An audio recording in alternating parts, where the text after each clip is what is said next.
능력의 수업과 또 어떻게 좀 달라질 수 있을지 이런 부분들, 중학교의 문법 문학 수업과 고등학교의 그 내용 교과 수업은 또 어떻게 진행이 되는지 이런 부분들 비교해 보시면서 수업을 들어주시면 좋겠습니다. 자, 그러면 우리 원준 선생님의 고등학교 1학년 문법 수업 같이 시작을 해볼게요.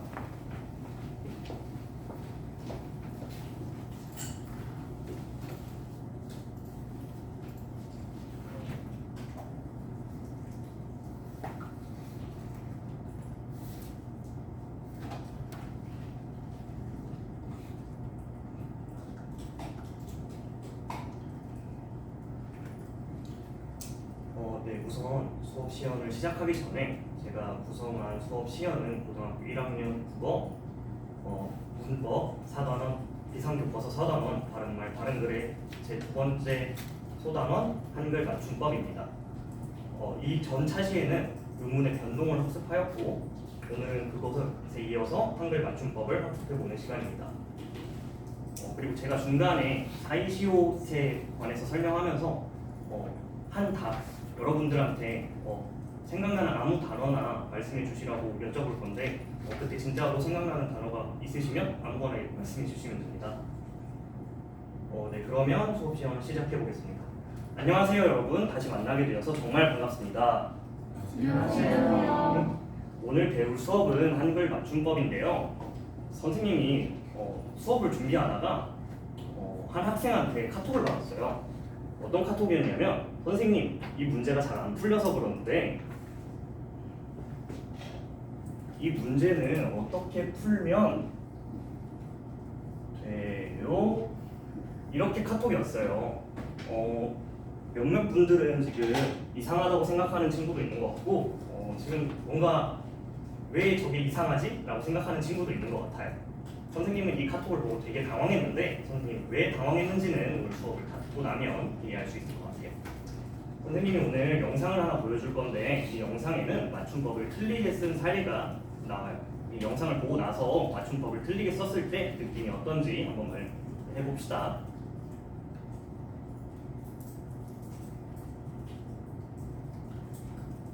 혹시 소리가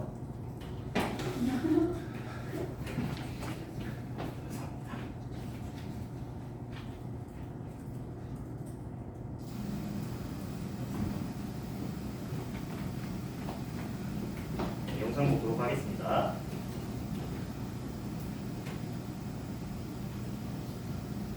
다시 보는 맞춤법 레전드 모음. 귀신이 고칼로리가 무슨 뜻이야?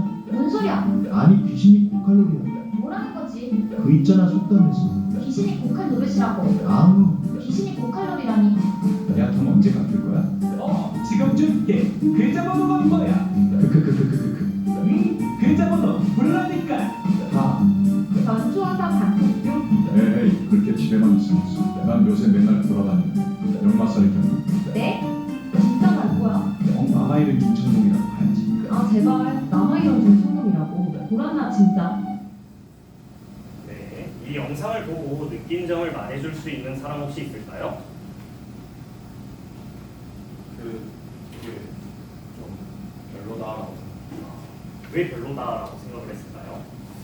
이제 맞춤법을 너무 모르니까 약간 얘 왜 이러지 싶은 거. 정말 잘 말해주셨습니다. 박수 한번 볼까요? 그렇다면 우리가 맞춤법을 왜 지켜야 할까요? 범표가 잘 말해준 것처럼 맞춤법을 틀리면 되게 이상해 보이고 좀 무식하게 보일 수도 있고 말의 신뢰도도 떨어질 수도 있고요. 그리고 아예 무슨 말을 하는지 이해하지 못할 수도 있어요. 그래서 우리는 맞춤법을 지켜서 써야 하는 겁니다. 자, 오늘의 학습 목표를 다 같이 읽어봅시다. 첫 번째, 시작. 한글 맞춤법의 총칙을 이해하고 구체적인 사례에 적용할 수 있다. 네, 두 번째, 시작. 한글 맞춤법의 형태에 관한 것을 이해하고 구체적인 사례에 적용할 수 있다. 네, 잘 읽어주었어요. 우리 본격적인 수업을 시작하기 전에 저번 시간에 배운 내용과 저번 시간에 배우지는 않았지만 오늘 학습을 하는 데 필요한 내용들 잠깐 정리하고 넘어가도록 하겠습니다. 우리는 저번 시간에 의문의 변동을 배웠었죠. 그때 배웠었던 의문의 변동을 잠깐 되짚어 보면서 여기 있는 빈칸을 같이 한번 채워 나가도록 합시다.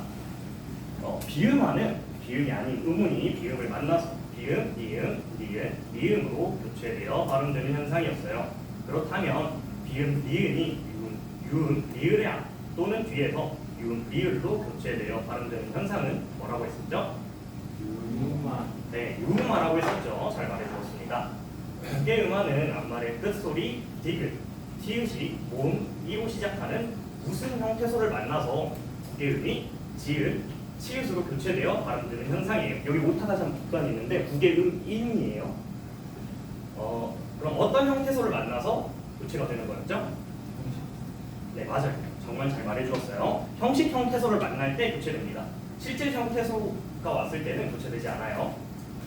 우리가 예사소리가 된소리가 되는 현상은 된소리 되기라고 했는데 예사소리가 거센소리가 되는 현상은 무슨 현상이라고 했을까요?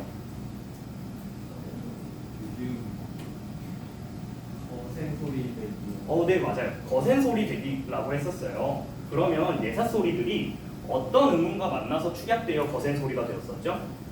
시일.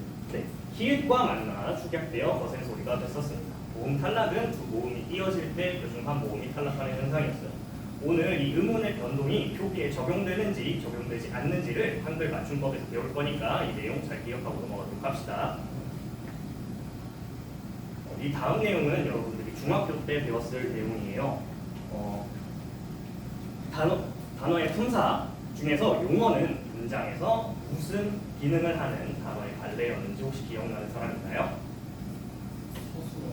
네, 맞아요. 서술어 기능을 하는 단어의 관례가 용언이었어요. 이 용언은 활용이라는 걸 하는데 활용은 용언의 어간에 다양한 어미가 붙으면서 형태 변하는 것을 뜻했어요. 활용할 때 변하지 않는 부분이 어간, 변하는 부분이 어미였습니다. 그러면 이제 본격적으로 한글 맞춤법에 오늘 배울 내용을 무엇이 있는지 한번 봅시다. 한글 맞춤법은 제1장부터 6장까지 총칙, 자모, 소리에 관한 것, 형태에 관한 것, 띄어쓰기 그 밖의 것으로 이루어져 있어요. 오늘 우리가 배울 내용은 제1장 총칙과 제4장 형태에 관한 것입니다. 총칙은 총칙 제1항, 2항으로 구성되어 있고 형태에 관한 것은 교과서에는 용언의 어간과 어미, 접두사가 붙어서 된 말, 사이시옷, 준말로 이루어져 있습니다. 그러면 한글 맞춤법 총칙 1항부터 시작해 보겠습니다. 한글 맞춤법 총칙 1항의 내용은 다음과 같아요. 한글 맞춤법은 표준어를 소리대로 적되 어법에 맞도록 함을 원칙으로 한다. 이게 무슨 소리인지 잘 이해가 안 갈 수가 있을 것 같은데 예시들을 보면서 차근차근 이해가 봅시다. 다음 단어들 중에서 소리대로 적지 않은 단어들이 3개 있어요. 소리대로 적지 않은 단어들이 무엇이 있는지 한번 찾아봅시다. 네, 혹시 찾은 친구 있나요? 3개 다 찾았다. 네, 검표는 아까 했으니까 옹은이가 한번 말해볼까요? 꽃이랑 많이랑 피었다가 있어요. 네, 맞아요. 많이와 꽃이와 피었다는 이렇게 발음하는 대로 쓰지 않고 어법에 맞춰서 바꿔서 써주죠. 왜 우리는 이 3 단어들은 소리 나는 대로 쓰지 않을까요? 그 이유는 많다의 어간인 만, 그리고 명사 꽃, 과거 시제 선어말 어미 엇이 소리 나는 대로 쓰게 되면 그것이 있었는지 없었는지 원래 무슨 단어였는지 전혀 알 수 없게 되어버리기 때문이에요. 그렇기 때문에 한글 맞춤법 총칙 1항대로 어법에 맞게 적어야 하는 경우가 생기는 겁니다. 한글 맞춤법 총칙 2항의 내용은 다음과 같아요. 문장의 각 단어는 띄었음을 원칙으로 한다. 다만 조사는 그 앞에 단어에 붙였습니다. 사실 이 내용은 여러분이 몇몇 헷갈리는 경우를 제외하면 아주 잘 실천하고 있는 내용이에요. 밑에 보이는 문장을 한번 띄어서 말해볼까요? 비가 오니 꽃이 핀다. 네, 잘 말해주었습니다. 비가 뛰고 오니 뛰고 꽃이 뛰고 핀다. 이 총칙 2항에 맞춰서 단어 비, 오니, 꽃, 핀다를 띄어서 적었는데 조사인 가와 이는 앞에 단어 비와 꽃에 붙여서 적어줬어요. 우리 띄어쓰기의 자세한 내용은 다음 시간에 배울 거고요. 오늘은 한글 맞춤법 총칙 마무리하고 그 다음 형태에 관한 것으로 넘어가 봅시다. 어때요, 여러분? 한글 맞춤법 총칙 그렇게 어렵지 않았죠? 그것처럼 형태에 관한 것도 생각하기에는 어렵지만 전혀 어렵지 않으니까 잘 따라오시면 됩니다. 우리가 아까 봤던 것처럼 용어는 어감과 어미로 나뉘는데 한글 맞춤법 형태에 관한 것 첫 번째 내용은 용어의 어감과 어미. 용어는 어감과 어미를 구별하여 적는다. 이게 무슨 말일까요? 예시에 보이는 것처럼 먹고 먹지, 먹으니 먹어서처럼 어간 먹에 어미 고, 지, 은이 어서가 붙었을 때 소리 나는 대로 이렇게 쓰지 않고 용어의 어감과 어미의 형태를 그대로 살려서 적어주는 거예요. 이 부분은 여러분들이 실생활에서도 잘 지키고 있는 내용이에요. 먹고를, 먹지를, 먹으니를, 먹어서를 이렇게 발음 나는 대로 쓰는 친구는 거의 없죠. 그런데 두 개의 용언이 합쳐졌을 경우에는 어떨까요? 두 개의 용언이 합쳐져서 하나의 용언이 될 때는 앞말의 본 뜻이 유지되고 있으면 원형을 밝혀서 적고 뜻이 멀어졌으면 밝혀서 적지 아니합니다. 말이 굉장히 어렵죠? 하지만 예시를 보면 상당히 쉽다고 생각할 수 있어요. 화면에 8가지의 단어쌍이 보일 건데 이 단어쌍 중에서 앞단어와 뒷단어의 뜻이 좀 다른 것 같다 라고 생각되는 거를 4가지 찾아서 골라봅시다. 자, 골랐나요? 네, 뭐뭐가 있었죠? 쓰러지다와 쓸다, 부러지다와 불다, 부서지다와 붙다, 사라지다와 살다. 이렇게 4가지가 있었어요. 이 친구들은 앞단어와 뒷단어의 의미가 너무 멀어져 버려서 형태를 살려서 쓰지 않아요. 소리 나는 대로 쓰고요. 그런데 나머지 늘어나다와 늘다, 엎어지다와 엎다, 흩어지다와 흩다, 들어가다와 살다는 의미가 멀어지지 않았기 때문에 그리고 두 개의 용언이 합쳐진 말이기 때문에 형태를 살려서 적어줍니다. 우리가 이렇게 형태를 안 살려주는 경우에는요. 이것이 붙다에서 온 것인지 아닌지 정확히 알 수가 없기 때문에 형태를 살려주지 않는 거예요. 그 다음은 형태에 관한 것 두 번째, 정미사가 붙어서 된 말입니다. 용언의 어간에 이나 이음이 붙어서 된 명사로 된 것과 이나 희가 붙어서 부사로 된 것은 어간의 본래 모양을 밝혀 적는다. 이 내용은 4가지의 세부 내용으로 나눌 수 있을 것 같아요. 용언의 어간에 이가 붙어서 명사로 된 것, 음이나 미음이 붙어서 명사로 된 것, 희가 붙어서 부사로 된 것, 그리고 이가 붙어서 부사로 된 것, 이렇게 4가지로 나눌 수 있는데 먼저 첫 번째인 이가 붙어서 명사로 된 것 보도록 하겠습니다. 그러면 예시와 함께 살펴볼게요. 길이, 깊이, 높이, 먹이, 넓이, 머리, 다듬이, 달맞이, 살림살이 같은 예들은 용언의 어간 길, 깊, 높, 먹, 넓, 벌, 다듬, 맛, 살의 형태를 살려서 적어주고 있어요. 이렇게 소리 나는 대로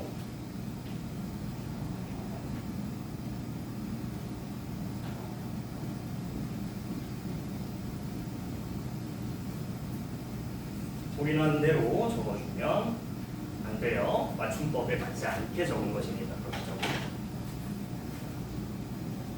두 번째 내용, 음이나 미음이 붙어서 명사로 된 것, 얼음, 웃음, 볶음, 믿음, 얼음, 조름, 울음, 삼, 암도 똑같습니다.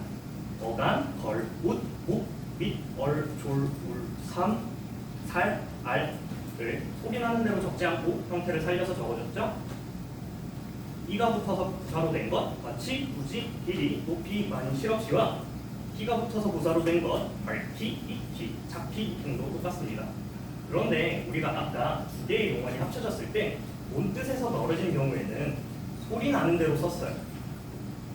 정미사가 붙어서 든 말도 뜻이 멀어진 경우에는 소리 나는 대로 적습니다. 그 예로는 너비, 보름, 노름 등이 있어요. 예를 들어서 노름은 도박을 의미하는데 원래 어간 놀다에서 온 것과 어미가 상당히 의미가 상당히 멀어졌죠. 그래서 형태를 밝히지 않는 것입니다. 그리고 명사에 이가 붙어서 된 말도 그 명사의 본래 형태를 밝혀서 적습니다. 용언의 어간에 이가 붙었던 것이랑 똑같아요. 이것도 부사로 된 것과 명사로 된 것 두 가지가 있는데, 첫 번째 부사로 된 것은 복보시, 낱낱이, 묵묵히, 샅샅이, 앞앞이, 집지기가 있어요. 지금 보시면 명사의 원래 형태 못, 낱, 목, 삿, 앞, 집이 그대로 살아있죠. 그리고 명사로 된 것은 바둑이, 육손이, 산발이 등이 있는데, 이것도 명사의 원래 형태 바둑, 육손, 산발을 그대로 살려서 적어주고 있습니다. 지금까지의 내용은 그렇게 어려운 내용이 아니었는데요. 이 내용은 여러분들이 좀 집중해서 봐주셔야 돼요. 많은 학생들이 헷갈려하는 내용이거든요. 사이시옷을 언제 어떻게 적는지 한번 알아보도록 하겠습니다. 사이시옷을 적는 경우는 세 가지로 생각하시면 돼요. 첫 번째는 순우리말로 된 합성어로서 앞말이 모음으로 끝날 경우에 나무까지처럼 뒷말의 첫 소리가 뒷소리로 나는 것. 빗물처럼 뒷말의 첫 소리 니은 앞에서 니은 소리가 더 나는 것. 뒷일처럼 뒷말의 첫 소리 모음 앞에서 니은 소리가 더 나는 것. 이 세 가지 경우에 발음이 변하는 경우에 사이시옷을 앞말의 받침으로 표기해 주는 겁니다. 그리고 순우리말과 한자어로 된 합성어로서 앞말이 모음으로 끝날 경우도 똑같아요. 순우리말의 경우와 순우리말과 한자어가 합쳐졌을 경우도 똑같습니다. 이것의 예로는 전셋집, 제삿날, 군대일 등이 있어요. 발음이 어떻게 변하는지는 아까 순우리말에서 발음이 변하는 경우와 다른 게 하나도 없어요. 이렇게 순우리말로 된 경우, 순우리말과 한자어로 된 경우에만 원래는 사이시옷을 표기해 주지만 한자어에도 예외가 있어요. 이 6가지 경우에는 사이시옷을 표기해 주셔야 됩니다. 이거는 어쩔 수 없이 여러분들이 외워주셔야 되는 부분이에요. 그런데 이 부분을 좀 쉽게 외울 수 있는 방법이 있어요. 여러분들 축구 좋아하시나요?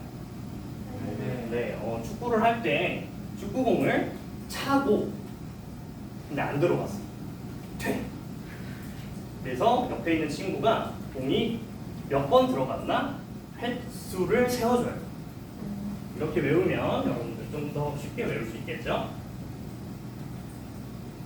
그런데 아직 사이시옷에 관해서 잘 이해가 안 됐을 것 같아서 선생님이 사이시옷 알고리즘을 하나 준비했어요. 이 사이시옷 알고리즘의 단어를 한번 통과시켜보면 사이시옷을 써야 하는지 안 써야 하는지 더 쉽게 알 수 있어요. 예를 들어서 우리 아랫마을로 한번 통과시켜 볼까요? 아랫마을은 합성어입니까? 네, 그렇죠. 합성어예요. 아랫마을은 순우리말 합성어입니까? 아래와 마을 모두 순우리말이며 순우리말 합성어입니다. 합성어의 발음에 변화가 있나요? 아래와 마을이 만나서 맨 마을로 발음이 되죠. 그래서 발음에 변화가 있다고 볼 수 있습니다. 그런데 여기서 이런 질문이 나올 수 있어요. 발음에 변화가 있는지 없는지 어떻게 알 수 있나요? 그 부분은 선생님도 자주 헷갈리는데 사전을 참고하는 것이 가장 정확합니다. 아랫마을은 합성어의 발음에 변화가 있고 앞말의 받침 앞말의 받침이 없나요? 아래 받침이 없죠. 이 경우에는 사이시옷을 적어주면 되는 겁니다. 처음으로 돌아가서 이번에는 손등으로 한번 해볼게요. 손등은 합성어인가요? 네. 손과 등의 합성어이죠. 순우리말 합성어입니까? 네, 순우리말 합성어이고요. 발음에 변화가 있나요? 발음해 봤을 때 손등이 아니라 손등으로 발음이 돼요. 그래서 병음화가 일어나기 때문에 발음에 변화가 있다고 볼 수 있어요. 자, 손등은 앞말이 손에 받침이 있나요? 받침이 있죠. 그래서 받침이 없지 않기 때문에 사이시옷을 적지 않습니다. 이번에는 그러면 알고리즘을 통과시켜 볼 단어를 여러분들이 아무거나 누구라도 좋으니까 하나만 말해서 통과시켜 볼까요? 잇몸으로 한번 해볼까요? 네, 잇몸은 합성어입니다. 합성어죠. 이와 몸의 합성어예요. 순우리말 합성어입니까?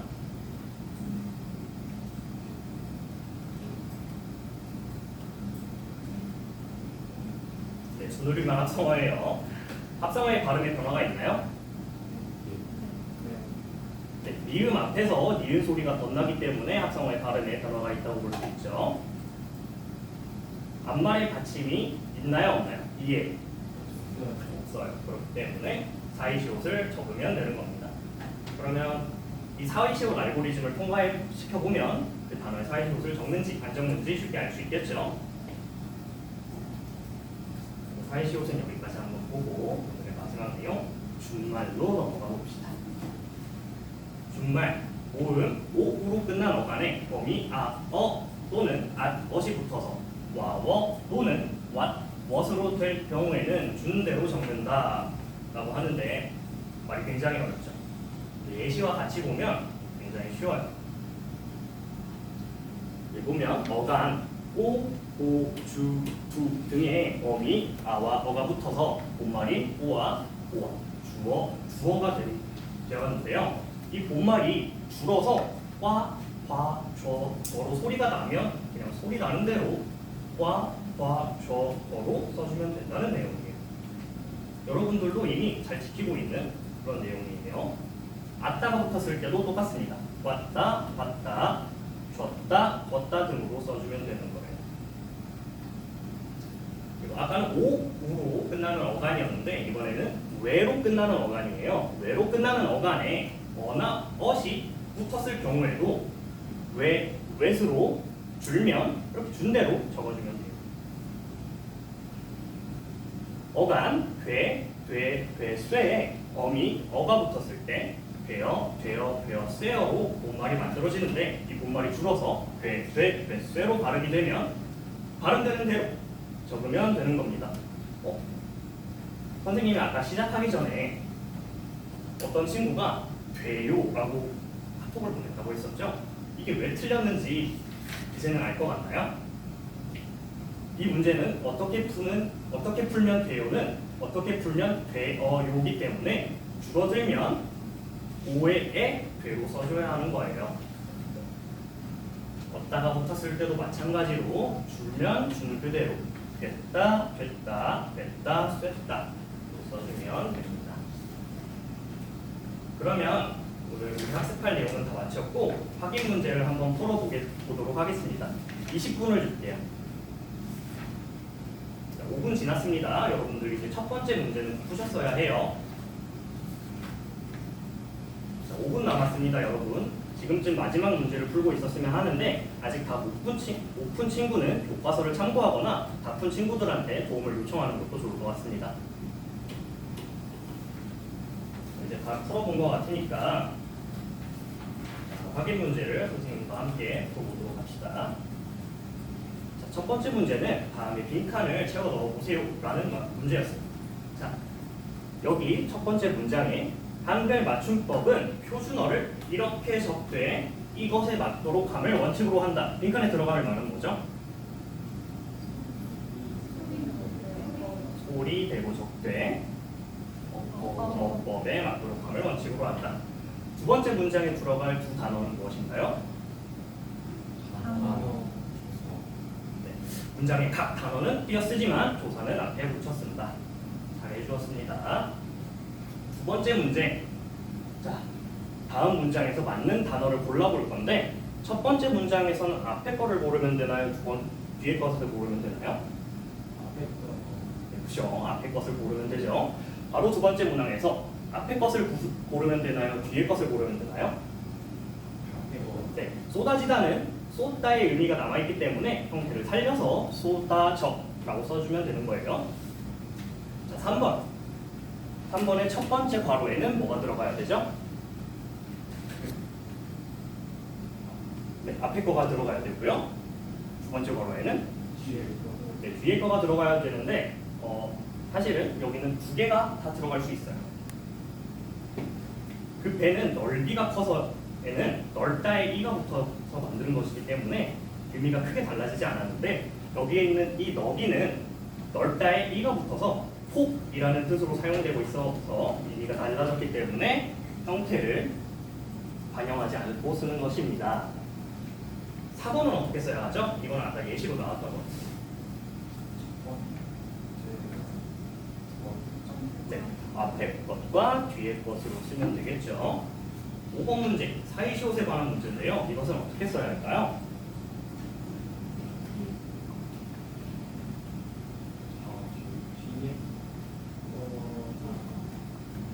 네, 뒤에 것.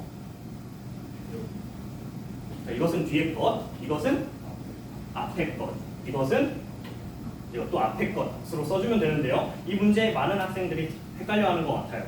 몇몇 학생들이 여기에 세 방이 들어가야 되고 여기에도 전셋방이 들어가야 된다라고 생각하는 학생들이 있는 것 같은데, 우리 셋방은 아까 외웠던 한자어 예외 6가지에 속하기 때문에 사이시옷을 표기해주고, 전셋방은 그것에 속하지 않는 순한자어이기 때문에 사이시옷을 표기하지 않습니다. 마지막 6번은 무엇이 들어가야 되죠? 네, 앞에 거, 뒤에 것이 들어가면 됩니다. 오았던, 되었을이기 때문이에요. 자, 3번. 오늘 배운 맞춤법에 맞게 쓰지 않은 문장을 2개 골라봅시다.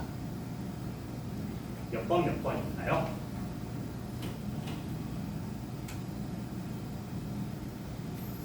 3번, 5번. 네, 3번, 5번이었어요. 맞춤법을 틀리게 쓴 문장만 보자면, 이것은 넘어갔다는 어떻게 써야 하냐면 갔다로 써야 해요. 넘어갔다는 넘다의 원래 뜻이 살아있기 때문에 그렇게 쓰는 겁니다. 그리고 이 되는 왜 틀렸죠? 어떻게 고쳐서 써야 하죠? 아이를 그냥 이로. 네, 맞아요. 오의 애가 아니라 오의 이로 써줘야 하죠. 밥처럼 되어를 넣었을 때 말이 전혀 되지 않기 때문에 그냥 되만 써주면 되는 거예요. 여러분들 문제 정말 잘 푼 것 같고요. 오늘 배웠던 내용 잠깐 되짚어보고 학습 마무리하겠습니다. 우리는 한글 맞춤법의 총칙, 첫 번째 소리 나는 대로 쓰되 어법에 맞춰서 쓴다. 두 번째 단어는 띄어쓰되 조사는 붙여 쓴다를 배웠고, 한글 맞춤법의 형태에 관한 것, 첫 번째 용언의 어감과 어미는 구분해서 적고, 두 번째 이, 미음, 희가 붙어서 된 말은 원형을 밝혀서 적고, 이걸 배웠죠. 세 번째로 사이시옷 알고리즘 여러분 꼭 기억해 주시고, 제가 이 파일을 올렸으니까 여러분들 다운받아서 잘 활용해 주시길 바래요. 그리고 네 번째, 보았다는 봤다, 되었다는 됐다로 줄어든다는 거 기억해 주세요. 그런데 1번과 2번에는 뜻이 멀어지면 소리 나는 대로 적는다라는 예외가 있었습니다. 오늘의 학습 목표 한번 다시 볼게요. 여러분들 한글 맞춤법의 총칙 제1항, 제2항 잘 이해했고 구체적인 사례에 적용해 보았습니다. 그리고 한글 맞춤법의 형태에 관한 것 4가지 잘 이해했고 구체적인 사례에 적용해 본 것 같습니다. 오늘 학습 목표 잘 성취한 것 같아요. 다음 시간에는 오늘 학습하지 않았던 한글 맞춤법의 3장과 5장 소리에 관한 것과 띄어쓰기를 배우게 되고요. 언제 소리 나는 대로 쓰고 언제 어법에 맞게 쓰는지 잘 생각해보면서 학습하면 다음 시간도 어렵지 않게 배울 수 있을 거예요. 오늘 정말 잘했습니다. 다음 시간에 만나요.